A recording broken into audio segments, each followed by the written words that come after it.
ప్రభునందు ప్రియులరా, అందరికీ కూడా ప్రభు అయిన యేసుక్రీస్తు నామమున దైవజనులైన పాస్టర్ డి చంద్రబాబు నేను మాట్లాడుచున్నాను.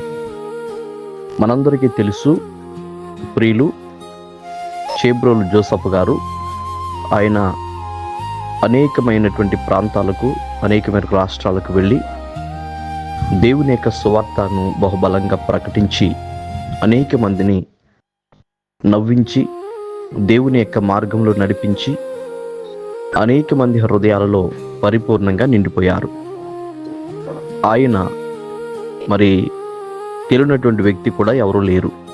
ప్రతి సంఘాన్ని బలపరిచి ప్రతి సంఘాన్ని కూడా ఎంతగానో ఉత్తేజపరిచిన దేవుని యొక్క ప్రియమైన గొప్ప దైవజనులు జోసఫ్ గారు. ఆయన గత రాత్రి మరి ప్రభునందు నిద్రించారు. ఆయన దేవుని పిలుపుని అందుకుని ప్రభు యొక్క ఏర్పాటు చేసినటువంటి నిత్య విశ్రాంతికి వెళ్ళిపోయారు.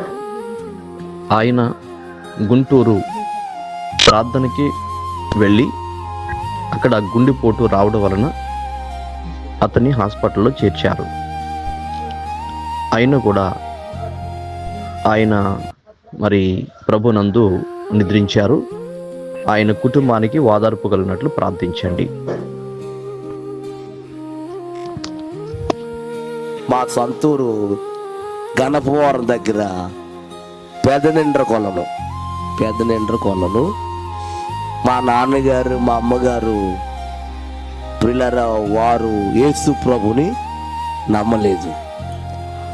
వారికి పెళ్ళయి 11 సంవత్సరాలు అయిందంటండి. ఎన్ని సంవత్సరాలు? పిల్లలు లేరు. అలాంటి సమయంలో వారు చర్చికి వెళ్ళారంట. చర్చికి వెళ్తే పాస్టర్ గారు అన్నారంట, నీకు బాబు పుడతాడమ్మా అని చెప్పారంట. స్తోత్రం చెప్పండి. పాస్టరమ్మ గారు ఒక మాట చెప్తే ఖచ్చితంగా దేవుడు అది ఏం చేస్తాడు? నెరవేరుస్తాడండి. హల్లెలూయా. అప్పుడు మా అమ్మగారు అన్నారంట, అయ్యా మీరు అన్నట్టుగా నాకు బాబు పుడితే నేను మా ఆయన బాప్తిసం తీసుకుంటామన్నారు. స్తోత్రం చెప్పండి. ఖచ్చితంగా దైవజనుడు ప్రార్థన ఆలకించి దేవుడు మా అమ్మగారికి ఏమిచ్చాడు? బాబునిచ్చాడు. స్తోత్రం. ఇద్దరు బాప్తిసం పొందిన తర్వాత మళ్ళీ బాబు పుట్టాడు. మళ్ళీ పాప పుట్టింది. ఎవరు నమ్ముకున్నాక? నన్ను మా చెల్లిని బళ్ళో జాయిన్ చేశారు. నాన్న అమ్మ అన్నయ్య పనికి వెళ్ళేవారు. రెక్కాడితే కానీ డొక్కాడదు, డొక్కాడితే కానీ రెక్కాడదు, రెక్కాడితే కానీ డొక్కాడదు, డొక్కాడితే కానీ నువ్వు అనుకుంటున్నావు డెక్క ఒకటే డొక్క ఒకటేరా బాబు అనుకుంటున్నా. అలాంటి పేద స్థితి కలిగిన కుటుంబం మాది. అయితే నన్ను సినిమాలోకి తీసుకున్నారు కొంతమంది. నన్ను చాలా సినిమాలు యాక్ట్ చేశాను నేను. నన్ను ముందు ఏం చేశారంటే, చెల్లిని నన్ను బళ్ళో జాయిన్ చేశారు. ఎక్కడ జాయిన్ చేశారు? చదువు మానేసి నేను షూటింగ్లోకి వెళ్ళిపోయాను. చాలా సినిమాలు యాక్ట్ చేశాను, చాలా డబ్బులు సంపాదించాను. మరలా నేను ఇంటికి వచ్చేసాను. మా నాన్న అన్నాడు, నువ్వు వచ్చేసావు, ఇక సినిమాలు లేవు, చదువు లేదు, అన్నీ మానేసా, చదువు మానేసా, షూటింగ్లు మానేసా, అన్నీ రావటం లేదు, మరి ఏంటి నీ పరిస్థితి అన్నారు. ఏం చేయమంటారు అన్నాను. అడిగితే షూటింగ్లు వస్తాయి లేకపోతే లేదు, మరలా నువ్వేం చేయాలి చెప్పండి, చదువుకోవాలన్నాడు నాన్న. అప్పటికి మా చెల్లి 10వ తరగతి చదువుతుంది. ఎన్నో తరగతి? మా నాన్న ఏం చేసాడు, ఇంకా చిన్నపిల్లడేమో అనుకుని నన్ను 1వ తరగతిలో జాయిన్ చేసాడు ఆయన. మా చెల్లి ఎన్నండి, నేనెన్నండి. అలా జాయిన్ చేసాడో లేదో ఒక మాస్టర్ అడిగేశాడు నన్ను, బాబు నీకు ఏబిసిడీలు వచ్చా అన్నాడు. నిజంగా రావు, నాకు రాదంటే కొడతాడేమో అని వచ్చేయండి అన్నాను. పైకిలిగా అన్నారు, పేడ మీదకి వచ్చేసింది. ఇప్పుడు నిజంగా రావు నాకు. మొదలెట్టి అన్నాడు. ఏం మొదలెడతాం రాకపోతే? నాకు ఒకడు జ్ఞాపకం వచ్చాడు. మా ఇంటి పక్కన ఒక కుర్రోడు ఉంటాడు. ఆడండేవాడు రోజు ఏబిసిడి చెప్పు, ఏబిసిడి చెప్పు, ఏబిసిడి చెప్పు, ఏబిసిడిఎఫ్ అనేవాడు. అయ్యి నాకు బుర్రలో ఉండిపోయి అయ్యి రిలీజ్ చేసేసాను. అయ్యి మొదలెట్టాను, A B C D F A B C D F A B C D F A B C D F ABCDF.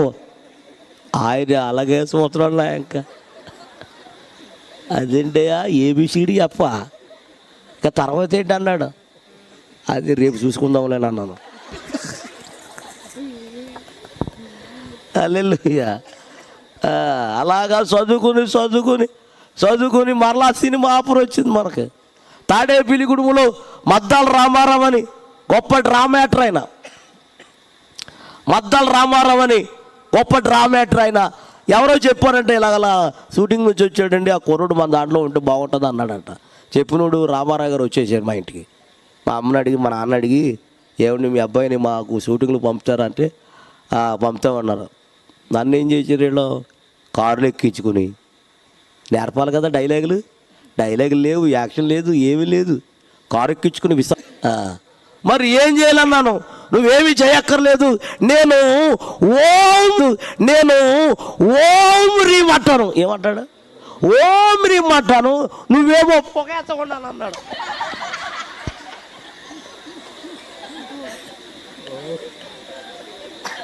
ఏమేయాలంట, పొగేయాలంట. ఇదే నా పని.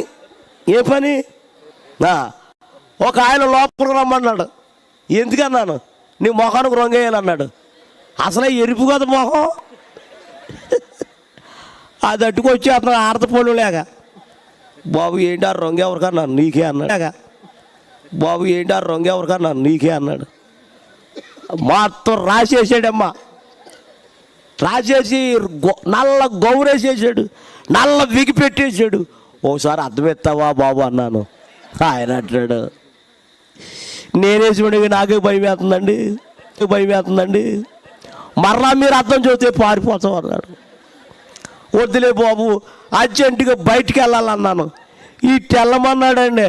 ఇలాగే డ్రెస్తో బయటికి వెళ్తామంటే బయట 2 కుక్కలు రెడీగా ఉన్నాయి అక్కడ.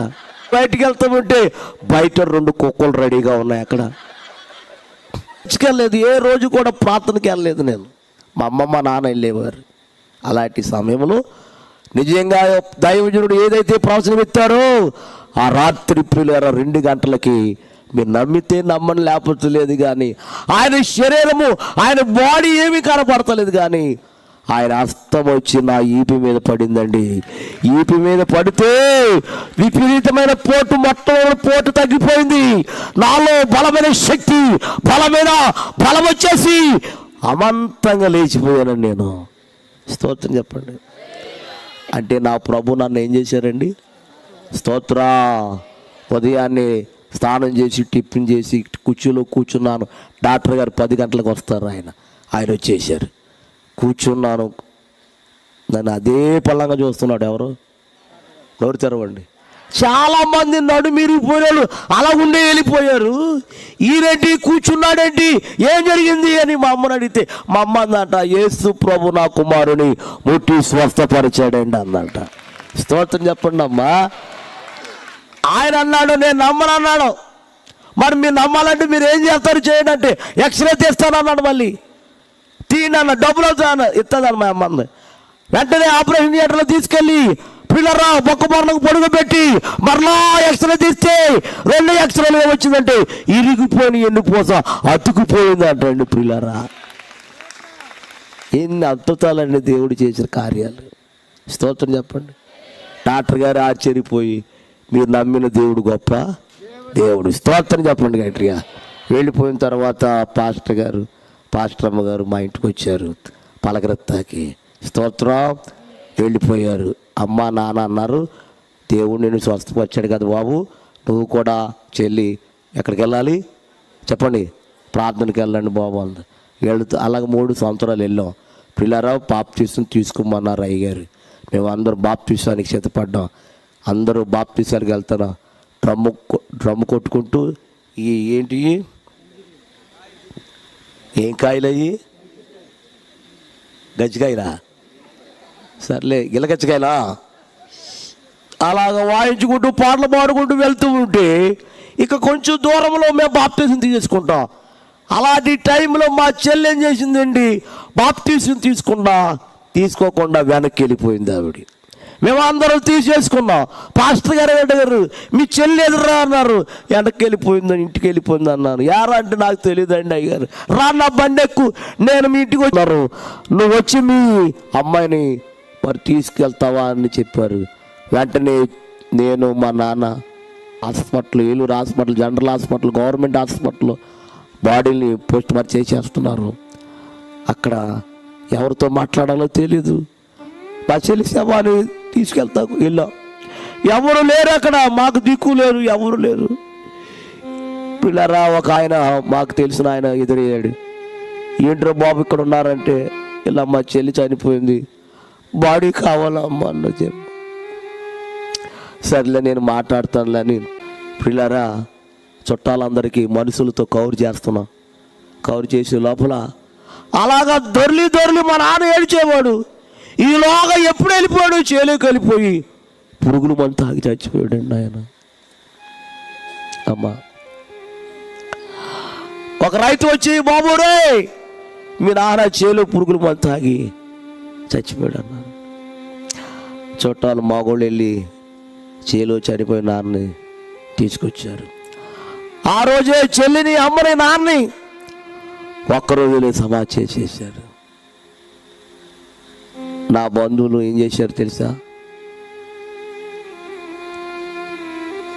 నా చేత కాగితాలు సంతకాలు పెట్టించుకొని నేను తినే అన్నాన్ని లాగేసి, ఎందుకమ్మా 3 సంవత్సరాలు అడుక్కున్నానమ్మ నేను. అమ్మా ఆకలైపోయేది, ఎవరు దిక్కులేరు, ఎవరు చేర్చుకున్నవారు లేరు. అలాంటి 3 సంవత్సరాలు పిల్లరా గిన్నెట్టుకుని ఆ ఇంటికి ఈ ఇంటికి, ఆ ఊరు ఈ ఊరు తిరిగాను. కానీ ఎవరు అలా అడుక్కుంటూ తాడే పిలుగుడుములు బస్ ఆయన సరే ఆకలి తీరలా. అమ్మ నాన్న జ్ఞాపకం వచ్చి ఏడ్చేసి, మరి అబద్ధం ఆడద్దు మీరు. ఇంకా నేను బాప్టిజం పొందలేదు అన్న వాళ్ళు ఎంతమంది ఉన్నారు చేయొచ్చండి?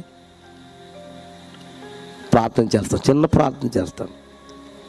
తమ్ముడు, చెల్లి, బ్రదర్, పురుషులు, స్త్రీలు అబద్ధం ఆడకుండా, ఇంకా నేను రక్షణ పొందలేదయ్యా, ఇంకా నేను బాప్టిజం పొందలేదు అన్నవాళ్ళు ఒకసారి చెయ్యెత్తుతారా? అమ్మా బుజ్జి సిగ్గుపడొద్దురా బాబు, ఒకసారి చెయ్యెత్తినోడు మీ స్థలాలు మీరు నిలబడి ఉండండి, లేచి నిలబడండి, ప్రార్థన చేస్తాను. త్వరగా బాబు లేచి నిలబడండి. బుజ్జి, ఇంకా నేను బాప్టిజం పొందలేదయ్యా, ఒక్కసారి లేచి నిలబడండి అమ్మ. బాప్టిజం లేని వారు, ఇంకా రక్షణ పొందలేని వారు, ఇంకా నేను బాప్టిజం, అరే బాబు మీరు తీసుకున్నారా? తీసుకోలేదు మీరు. పచ్చి అబద్ధాలు. ఒకసారి లేచి నిలబడండి, ప్రార్థన చేసుకుందాం.